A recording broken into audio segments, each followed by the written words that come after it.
Hello student, जय Hind. Start करते हैं आज परसेंटेज एरर। बाबू परसेंटेज एरर स्टार्ट करते हैं तो देखो क्या है कि परसेंटेज एंड एरर है ना। तो यहाँ पे देखेंगे कि परसेंटेज एरर क्या है, दो वर्ड से बना है बेटा, परसेंटेज और एरर, ठीक है ना। तो हम क्या करेंगे, पहले कोई भी एक्सपेरिमेंटल जो वेरिफिकेशन होते हैं, जो आपने बहुत सारे एक्सपेरिमेंट किए होंगे, उसका हम क्या करेंगे, पहले एरर निकालेंगे और ओवरऑल देखेंगे कि इसका कितना परसेंटेज है। बात समझ में आई? ठीक है, तो चले पहले समझते हैं कि एरर क्या होता है। ठीक है बाबू, ध्यान से देखते हैं पहले क्या होता है हमारा, एरर क्या होता है। इसका बाबू एक सिंपल सा मैं एग्जांपल लेता हूँ जो आपके डेली लाइफ में होता है, ठीक है ना।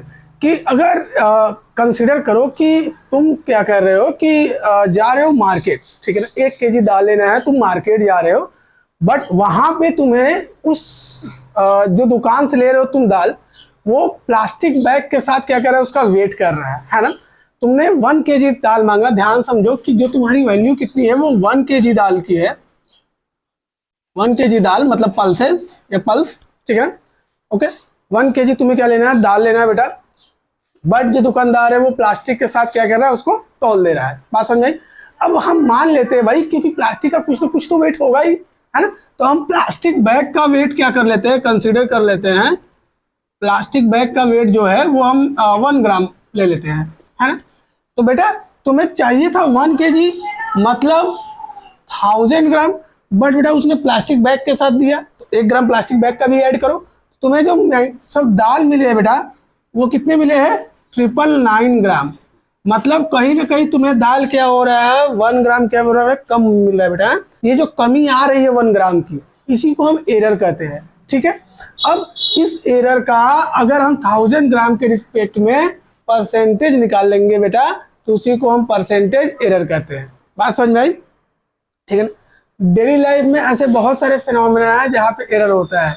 तुम फिजिक्स लैब में जो एक्सपेरिमेंट करते हो, वहां पे भी क्या होता है, एरर आती रहती है, ठीक है ना। ठीक है, अब ध्यान समझते हैं। जो हमने एग्जांपल लिया है दाल का, तो हमारा जो दाल में 1 केजी था बेटा, उसको हम लोग क्या बोलते हैं, ट्रू वैल्यू, ठीक है ना। जैसे जो दाल में हमने 1 केजी लिया था, इसको हम ट्रू वैल्यू बोलते हैं बेटा, ट्रू वैल्यू, है ना।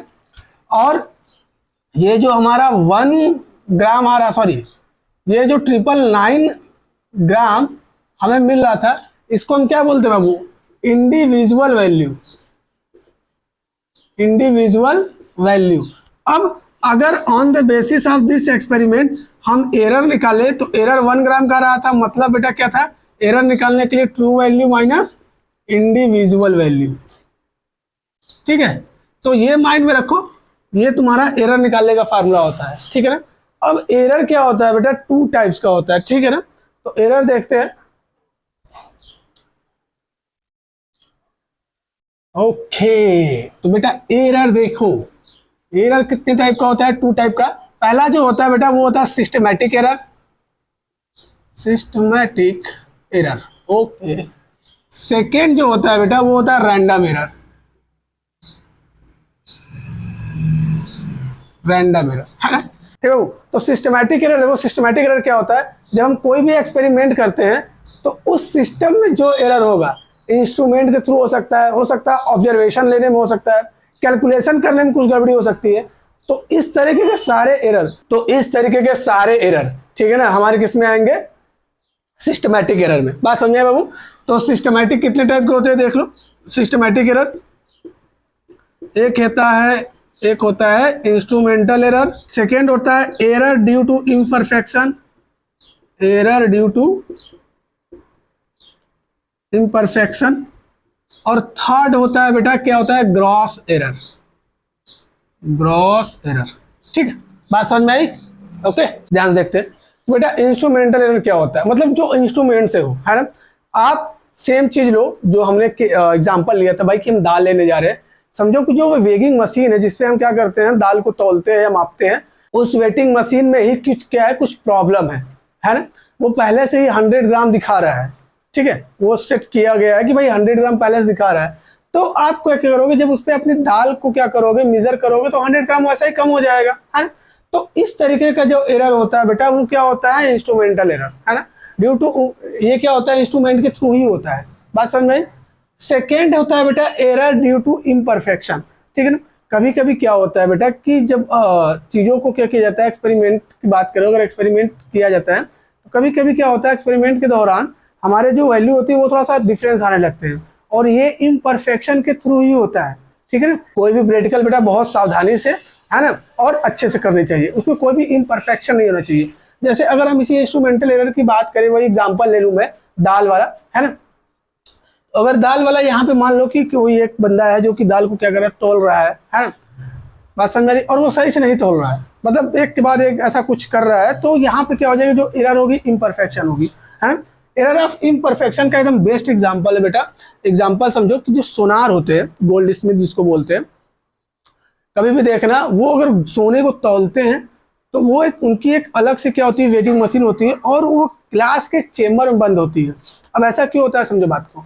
क्या होता है कि अगर हवाएं चली, है ना, अगर मान लो कहीं से भी, एक एग्जांपल समझते हैं, हवाएं चली, धूल भरी हवाएं चली, अगर वो धूल भरी हवाएं अगर उसके क्या होगी, वेटिंग मशीन के ऊपर आ जाएंगी, अगर 0.1 ग्राम या 0.2 ग्राम भी अगर वेट बता दिया, है ना, तो बेटा गोल्ड में ये वैल्यू बहुत ज्यादा हो जाएगी, बात समझ आई ना।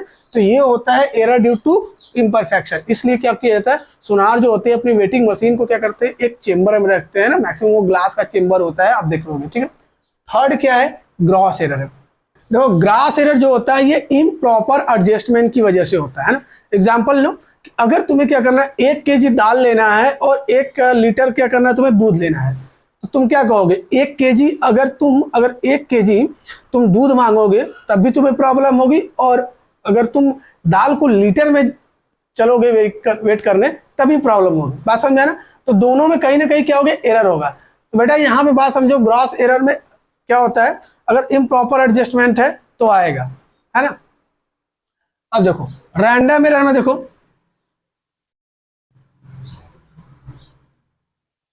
रैंडम एरर बाबू 2 टाइप्स के होते हैं। देखो पहला क्या होता है, small changes in condition of experiment, ठीक है ना, बात समझ में आई। अब सेकेंड क्या है, सेकेंड यहाँ पे दिख रहा है कि नहीं, इधर देखो, सेकेंड जो है वो है incorrect judgement in taking reading या मेजरमेंट, ठीक है ना। ये 2 है बाबू। तो small changes in condition of experiment का देखते हैं कि ये क्या होता है। तुमने क्या किया होगा क्लास 10th में, है ना, स्मॉल जी की वैल्यू निकाली होगी बॉब के थ्रू। बाबू सेम कंडीशन होता है, सेम बॉब होता है, सेम स्ट्रिंग होता है, स्टॉपवॉच भी सेम होती है, लेकिन हम बार बार जो रीडिंग लेते हैं वो अलग अलग आता है, बात समझ में। अब ऐसा क्यों होता है कि जब बेटा हम पहली बार क्या करते हैं, जब पहली बार हम रीडिंग लेते हैं तो क्या होता है कि एटमॉस्फेरिक इफेक्ट पड़ता है उसके ऊपर, है ना, स्ट्रिंग के ऊपर एटमॉस्फेरिक प्रेशर होता है, जिससे उसकी वेलोसिटी क्या होती है, कम होती है ना। तो जैसे ही हम दूसरा तीसरा रीडिंग लेते हैं, ठीक है ना, ये इफेक्ट क्या होता है उस स्ट्रिंग में दिखता है, बात समझ में। इसलिए हमारी रीडिंग क्या होती है, अलग अलग होती है। तो यहाँ पे क्या है, एक स्मॉल सा चेंजेस है भाई, एटमॉस्फेयर का क्या है, बहुत स्मॉल चेंजेस, ये आपको पता है। तो स्मॉल चेंजेस एक्सपेरिमेंट जो हो रहा है कहीं ना कहीं हमारे एक्सपेरिमेंट को इफेक्ट कर रहा है, वरना कंडीशन सेम है बेटा, बॉब सेम है, स्ट्रिंग सेम है, तो वैल्यू भी सेम आनी चाहिए, समझा, ठीक है। तो अब देखो सेकेंड क्या है, incorrect judgement in taking reading. एक क्वेश्चन लो, इसका एग्जांपल लो, जैसे हम वेट करते हैं, ठीक है, वेटिंग मशीन ले लो, स्प्रिंग बैलेंस जो होता है, स्प्रिंग बैलेंस में देखा भी होगा, जो घर में सिलेंडर आती है उसी से क्या करते हैं, नाप के देते तुम्हें, ठीक है ना। तो वो स्प्रिंग बैलेंस जो होती है बाबू, ध्यान से देखना है इसके लिए, वो स्प्रिंग बैलेंस हमेशा 2 मेजरमेंट के बीच में होता है ना। मतलब कहीं ना कहीं बेटा ये क्या कर रहा है, इस वैल्यू से ज्यादा देगा, मतलब इंक्रीज वैल्यू, और इससे कम, बात समझ में आ रहा है। तो कहीं ना कहीं इसकी जो तुम रीडिंग लोगे वो एक्यूरेट नहीं बता सकते हो, बात समझ में आई। तो ये होता है बेटा रैंडम एरर के ये 2 एस्पेक्ट है, बात समझ में आई। ओके आगे बढ़ते हैं।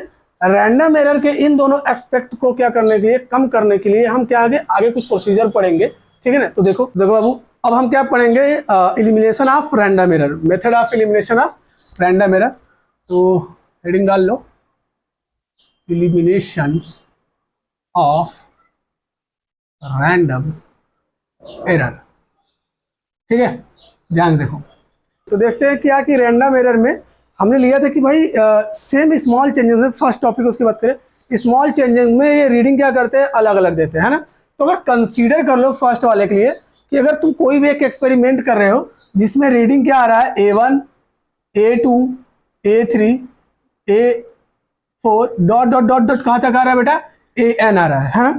तो अगर इस तरीके का एरर आएगा तो अगर हमें कंप्लीटली एक वैल्यू निकालनी होगी तो हम क्या करेंगे, इसका मीन निकालेंगे। बात समझ में आई? अब ये देखो, पहले देखो ये वैल्यू हमने लिख दी है। अब हम कंसीडर कर लेते हैं कि भाई इसका जो ट्रू वैल्यू है, जो ट्रू वैल्यू है वो क्या है, A बार है ना। अभी ट्रू वैल्यू के बारे में मैंने बताना। तो भाई अब इसकी जो ट्रू वैल्यू होगी A बार क्या होगा, इसका अरिथमेटिक मीन हो जाएगा A1, A2,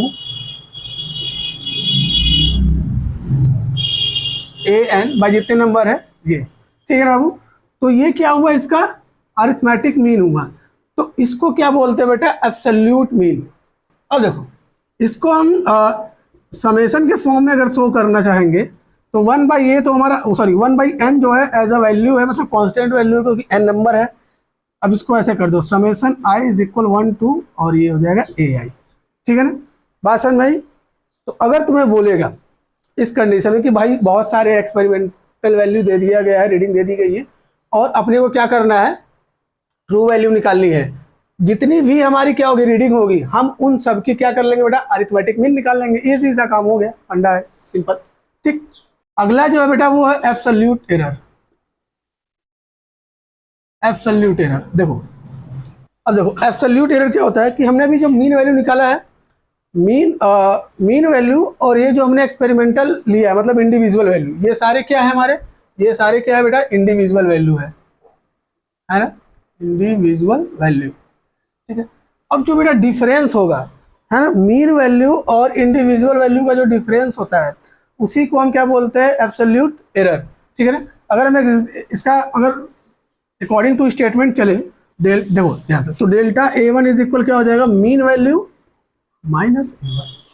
इसी तरीके से अगर हम डेल्टा A2 निकाले, मीन वैल्यू माइनस, बात समझ में आई, ठीक है। क्या करना है, जो हमने मीन वैल्यू निकाली थी A bar is equal A1 plus A2 AN divisible by small n, ठीक है, उसके वैल्यू में से, ठीक है ना, क्या करना है तुम्हें, हर एक इंडिविजुअल वैल्यू को सबट्रैक्ट करोगे तो उस इंडिविजुअल वैल्यू की रिस्पेक्ट में तुम्हें एब्सोल्यूट एरर मिलेगा। अगर तुम A2 का निकाले तो डेल A2 मिलेगा, A1 का निकाले तो डेल A1 मिलेगा।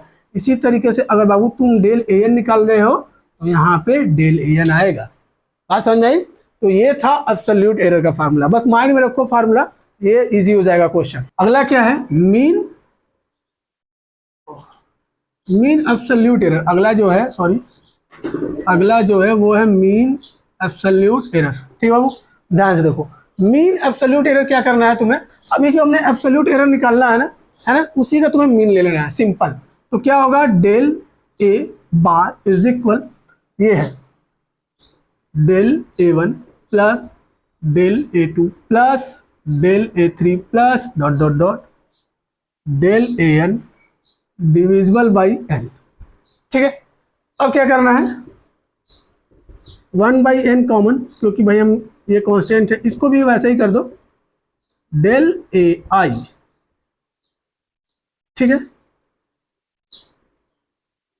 बात समझ भाई? तो ये था हमारा मीन एब्सोल्यूट एरर, ओके बाबू। अब देखो नेक्स्ट क्या है, नेक्स्ट हमारा है फ्रैक्शनल एरर।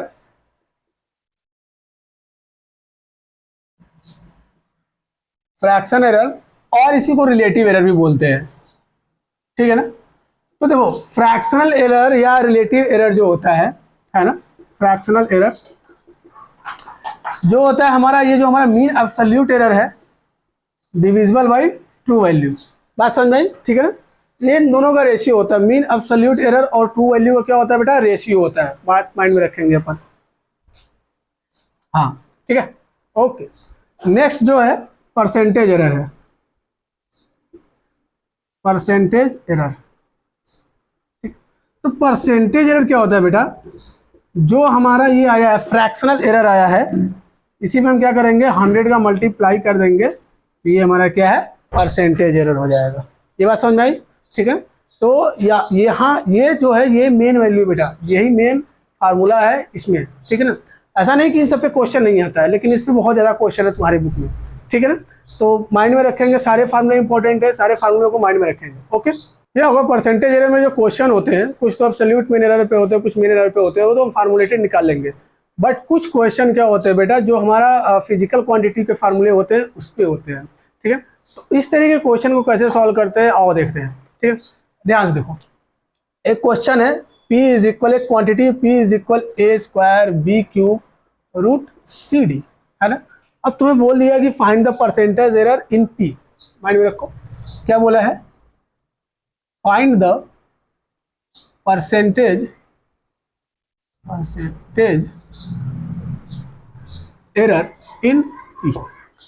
ठीक है बाबू, क्या करना है ध्यान से समझो, पहले क्या करना है मेथड समझो कि यार परसेंटेज एरर जब सॉल्व करते हैं ना, तो ये जितने भी फ्रैक्शन के फॉर्म में ए स्क्वायर बी क्यूब और नीचे भी अंडर रूट सी बाई 2 है, ठीक है। हम इसको क्या करेंगे, एक लीनियर फ्रैक्शन के फॉर्म में करेंगे, है ना।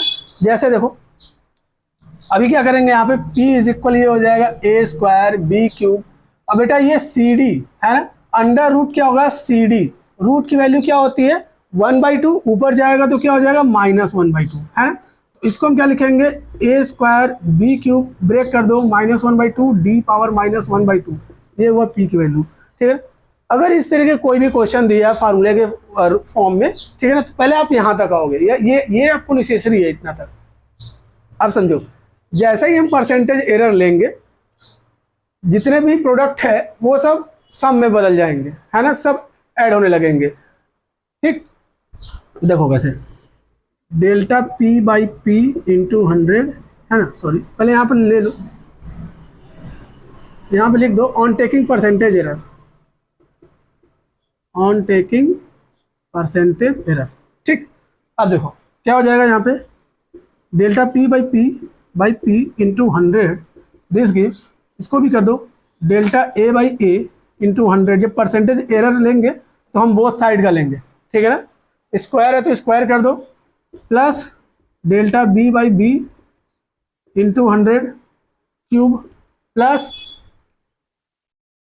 Delta C by C into 100 power -1/2, plus delta D by D into 100 power -1/2, ठीक है। बात समझ में आई बाबू। अब क्या होगा, अब देखो आगे, ये जो पावर है, ये सारे के सारे क्या आ जाएंगे, यहाँ पे आ जाएंगे, इसके आगे आ जाएंगे। और ध्यान देना बाबू, अगर माइनस में रहेगा तो मैंने बता दिया कोई इफेक्ट नहीं पड़ेगा, ये माइनस क्या हो जाएगा, प्लस हो जाएगा, ठीक। तो ये हो जाएगा 2 delta A by A into 100 plus 3 delta B by B into 100 plus 1/2 delta C by C into 100 plus 1/2 delta D by D into 100। बात समझ में आई, ठीक है। तो ये हुआ तुम्हारा परसेंटेज एरर किसी भी फार्मूला बेस्ड पे, ठीक है। इस तरह के क्वेश्चन आते हैं, तुम देख लेना, कॉम्पिटिटिव भी होंगे, तुम्हारे बुक में भी होंगे। इस तरह इस फार्मूलेटेड जो क्वेश्चन होते हैं वो अच्छे खासे आते हैं, है ना। या तो फार्मूला दे दिया रहेगा या फिजिकल फार्मूला होगा। बात समझ में आई। ओके, नेक्स्ट देखो, नेक्स्ट जो टॉपिक है वो क्या है, combination of error. Combination of error क्या होगा, बहुत सारे एरर्स के कॉम्बिनेशन होंगे, है। तो हम देखते हैं नेक्स्ट जो है अपना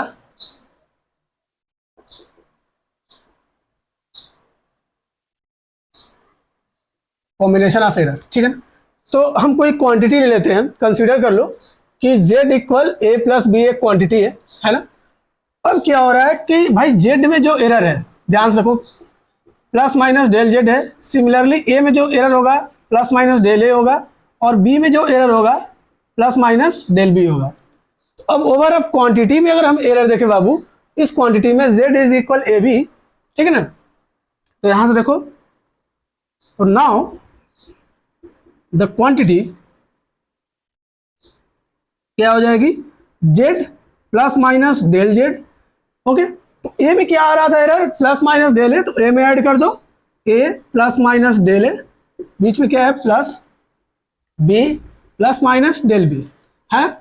हमें क्या करना है, इस तरह की वैल्यू में लाना है, मतलब ये हमारी क्या है, ट्रू वैल्यू है, और ये क्या है ना, मीन वैल्यू याद आ रहा है, ठीक है।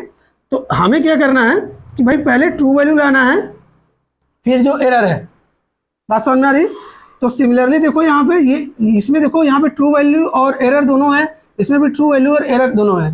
तो हमें क्या करना है, एक पहले क्या करना है, हमारा ट्रू वैल्यू लेना है, बाद में एरर। तो आगे देखो यहाँ पे हम प्रोसेस को एलिमिनेट करेंगे, z plus minus del z is equal a plus b, ठीक है ना।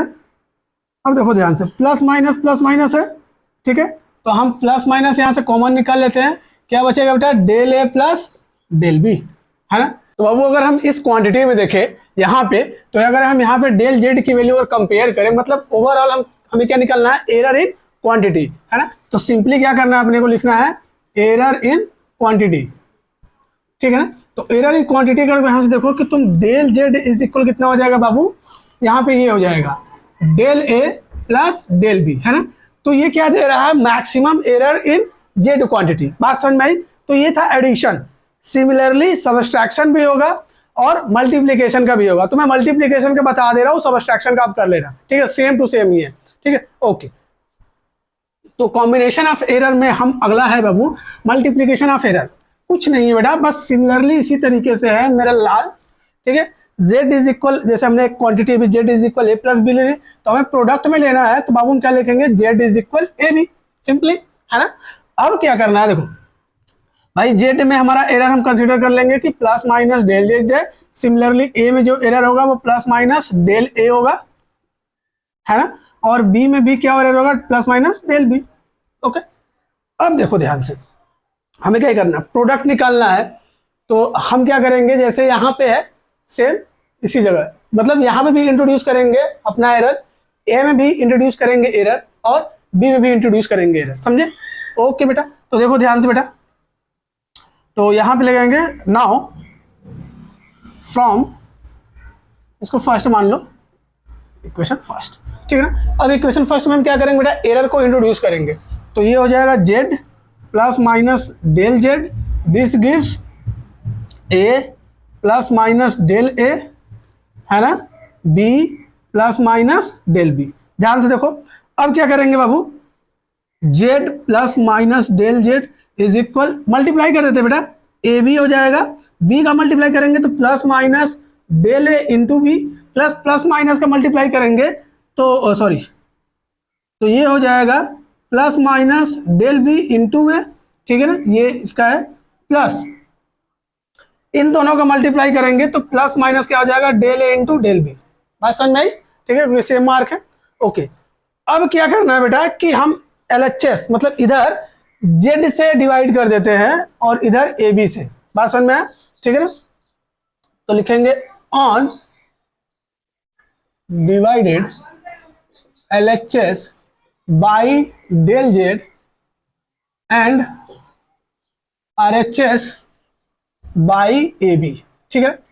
ये हो जाएगा z plus minus del Z by z, this gives a b divisible by a b plus minus del a b by a b, okay, plus plus minus del b a by a b plus minus del a del b by a b, ठीक है।